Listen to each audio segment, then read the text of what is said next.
তাহলে কি এবার সত্যি সত্যি নাহিয়ানের সাথে রাশার বিয়েটি হতে চলছে? আপনাদের কি মনে হচ্ছে? বিস্তারিত জানতে সম্পূর্ণ ভিডিওটি দেখতে থাকুন। আসসালামু আলাইকুম প্রিয় দর্শক, সবার কি অবস্থা? হাজির হয়ে গেলাম দীপ্ত টিভির নিবেদিত পরম্পরা নাটকের 61তম পর্ব কবে প্রচারিত হবে এবং এই পর্বে কী সব ঘটতে চলছে তার অগ্রিম খবর নিয়ে। অলরাইট, এই পর্বটি আসলেই কেউ মিস করবে না, কারণ এই পর্বে আপনারা দেখতে পারবেন অবশেষে নাহিয়ানের সাথে রাশার বিয়ের কথা একদম পাকাপাকি হতে চলছে। তবে এই ব্যাপারটি সবাই মেনে নিলেও নাহিয়ানের যে মা রয়েছে সে কিছুতেই মেনে নিতে পারবে না। নাহিয়ানের মা বলবে এটা কিছুতেই সম্ভব নয়।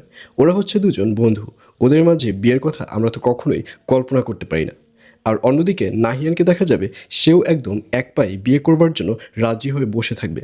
কিন্তু সমস্যা হচ্ছে রাশা। রাশা নাহিয়ানকে অলওয়েজ বন্ধুর মতোই দেখে এবং রাশা নাহিয়ানের সাথেও এই ব্যাপারে পার্সোনালভাবে কথা বলবে। রাশা নাহিয়ানকে বলবে এটা কিভাবে সম্ভব? আমি তো তোমাকে সবসময় বন্ধুর মতো দেখে আসছি, এখন এই বিয়েটা কিছুতেই সম্ভব নয়। আর এই কথা শুনে নাহিয়ান বলবে, শোনো, বড়রা যেহেতু সিদ্ধান্ত নিয়ে ফেলেছে, আমাদের এখানে কথা বলাটা ঠিক হবে না। এবং এক পর্যায়ে ফাইনালি নাহিয়ানকে দেখা যাবে সে তার বাবাকে বলবে যে রাশাকে বিয়ে করে ইউকেতে চলে যাবে। এবং নাহিয়ানের যে বাবা রয়েছে সে তো বড় ভাই, সুতরাং সে যেটা বলবে ওটাই ফাইনাল। এবং এক পর্যায়ে ফাইনালি নাহিয়ান এবং রাশার বিয়েটি পাকা হয়ে যাবে। তো ভিউয়ার্স, জানিয়ে দিচ্ছি এই পর্বটি কবে প্রচারিত হবে।